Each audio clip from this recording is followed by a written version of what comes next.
Hey, NewsNation's Chris Cuomo here. Now, on our show, I've made a commitment to you that we're going to give you the stories that matter. We're going to give it to you straight. We're also going to stay on those stories because that is rare in this business. It's rare in this world. That's where this podcast comes in. Let's get after it.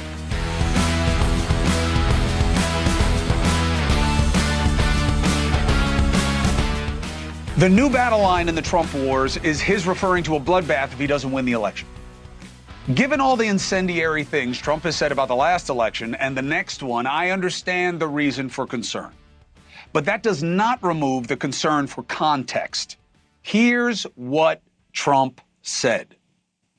We're going to put a 100% tariff on every single car that comes across the line, and you're not going to be able to sell those cars if I get elected. Now, if I don't get elected, it's going to be a bloodbath for the whole. That's going to be the least of it. It's going to be a bloodbath for the country. Was the bloodbath reference in context of what would happen to automakers if he loses? Yes. Could it also be seen as having broader application? Yes. Why? Because of the words he chose. He was talking about the automakers, but then he clearly extended it to how bad it would be if he were to lose. You know the analysis is right. So let's take the next step. Does it matter? No, I say not really.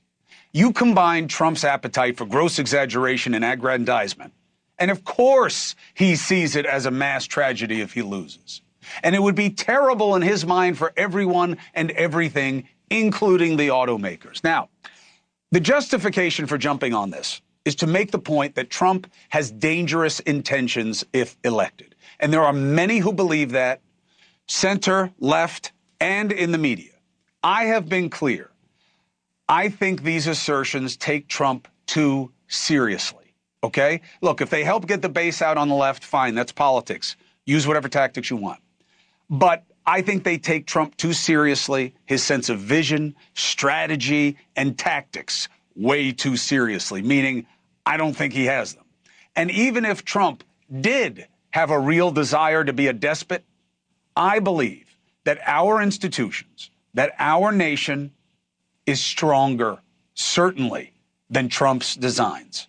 Your best chance to surprise somebody is the first chance you get to surprise them. And we lived that after the last election. January 6th was a shocker. His efforts, his conversations, the fools he had around them, trying to help him in the folly. That was a shock. And plenty are paying the price for it.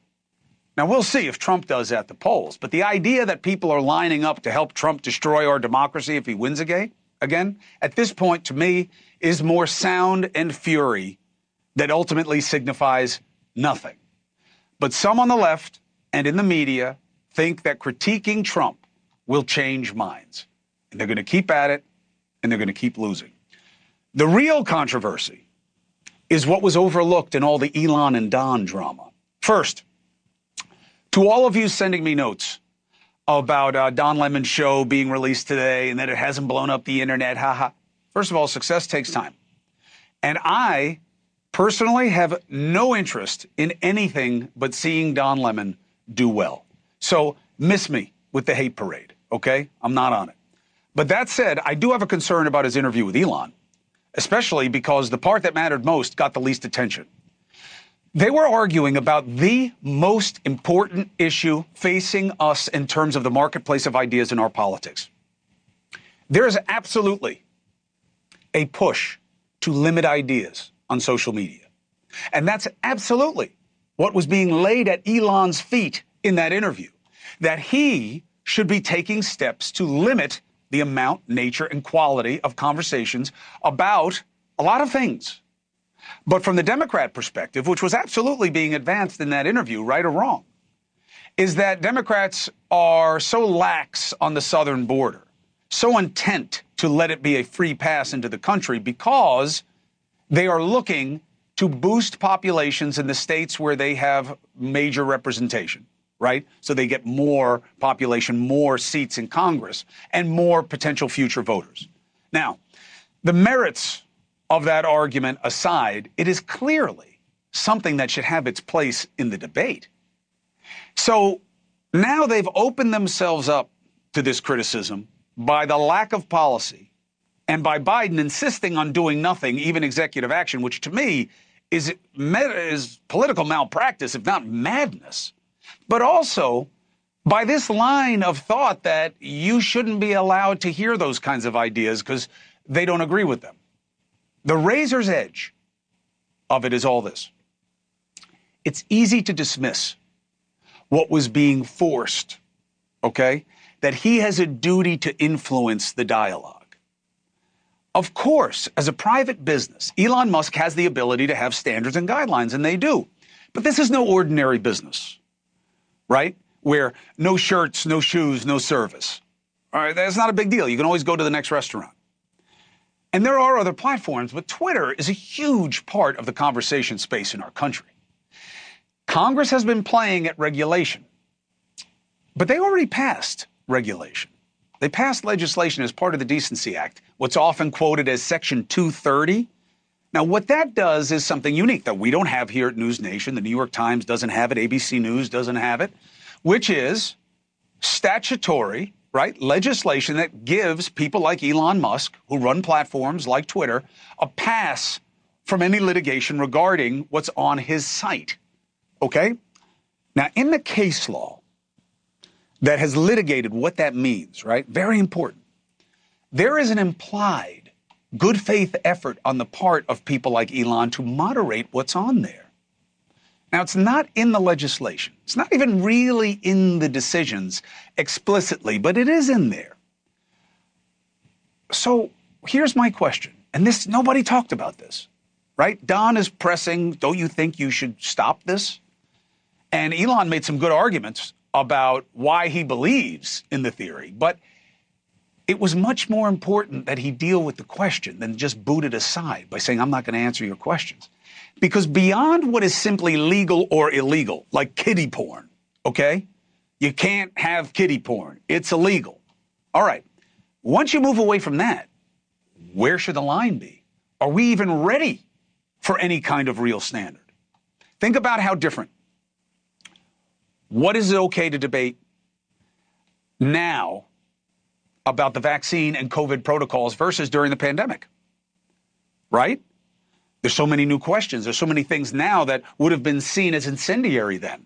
Though that said, I did have content that was okay for my cable news show flagged by another social media platform, not by Elon's, for questioning whether the vaccine may play a role in long COVID symptoms.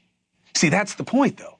I believe very strongly that even though we've changed the words, we have some real age-old concerns about speech. You may not want to call it censorship because we know what that word means and we know we're not supposed to be about it. But you keep talking about platforming, deplatforming, moderating. Look, a rose by any other name is still deciding which ideas are okay. And I believe in more ideas, not less. And the idea that, well, but there has to be a line. If it's not a legal line, then who gets to decide? And where do we wind up in this clash of law versus culture? You know, the Supreme Court has consistently been expanding protection for speech. You ever hear somebody say, you can't just say whatever you want. You can't yell fire in a crowded theater. In point of fact, there are cases that suggest you can scream that, depending on the circumstances, and not just whether there is a fire in the theory. Why? Because whether it's fighting words or hate speech or any kind of speech, all these things that started back in the seminal cases about the First Amendment as things that were not allowed, they are now largely protected. You see, the law has been expanding what should be protected, but our culture has been contracting. It's moving the opposite direction, and it's something we need to address, especially with social media. And we shouldn't have ignored it for some BS drama between Elon and Don. He spoke a lot about why he believes these replacement theory ideas about migration patterns. But he should not have pushed away the questions about content moderation. In fact, he would have been better served if he wanted to take on the interviewer by throwing the question back in the questioner's face. How can a journalist be asking somebody about doing more to limit how many ideas are out there for public consumption? Now, here's another reason that I'm in favor of more speech, not less. I get the argument that, yeah, but this is untrue, and a lot of these people aren't critical thinkers, and they're absorbing this stuff, and they're being exposed to it, and it's fueling division and extremism. Okay. But that idea that having these ugly ideas allows people to be susceptible, no, I don't see it that way. I see it as an opportunity. I think having the full complement of ideas, from the slime to the sublime, as my pop used to say, makes it easier for the best idea to win. And I'll tell you why. What you ignore or deplatform or moderate or censor, if you want to speak plainly, you often empower by making it taboo. Here's what they don't want you to know. Here's what they don't want you to see or hear. I want all of it out there in plain sight, so we can judge it, expose it, and oppose it if it is a bad idea. And if you care about what is the best idea winning, then you should never be in the business of fixing the fight. The Supreme Court is entertaining this right now, and it's likely they're going to make a ruling that won't restrict ideas on social media now. But there is a lot of pressure for a different outcome. And I say it is a true controversy.